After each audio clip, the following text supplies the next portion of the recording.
So here's a little video on my Scott Spark 960 model year 2021. The thing that makes a mountain bike is geometry.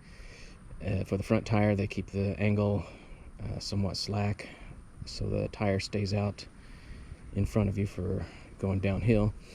At the back end, the chainstay is they make it as short as possible to keep the tire, keep the whole bike playful, but it's usually sized based on the diameter of the tire itself. The important thing about the geometry is that they keep the proportions the same, whether they design extra small all the way up to XX large. So offering that many sizes does incur a lot of cost for the bike manufacturers, so that's why these bikes tend to cost a lot more than a comparable Walmart bike.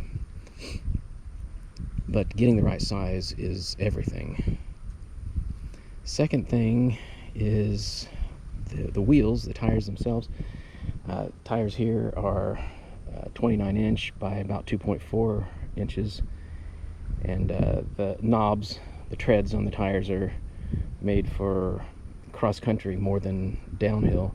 The downhill tires would be much knobbier, and road bikes obviously have much smaller tires, much less weight, and very smooth. Third thing is brakes. Brakes on this bike are hydraulic. You'll notice there's no caliper. There are rotors here and here. That's what stops the bike. It's made for to keep the the braking surface out of water. If you run through puddles on a regular bike, you'll find that you have much less stopping power, and having the rotors way up at the axle just keeps them dry. And the stopping power is much better. You can lock up the tire with just a single finger on the brake lever. So the fourth thing is the suspension, and that'll greatly increase the cost of a bike. The front tire has some suspension here that is to absorb the shock in the front. This bike has about 130 millimeters. The suspension in back is through the linkage, and the shock absorber itself doesn't have quite as much travel as they claim on the specification sheet because of the leverage. It's about 120 millimeters of travel for this bike, and it is controlled with this release switch. There are three settings. One is, as it is now, gives me full travel, full to 120 millimeters. If I set it on the middle setting, I'll have an 85 millimeter of travel, but the front will still be 130. And then I can fully lock it out where it becomes a rigid bike and there's zero travel on the front and zero travel in the back. And you change those settings on the fly depending on whether you're going uphill, downhill, or over bumps, or riding on pavement. Let's see, the next thing is probably the seat.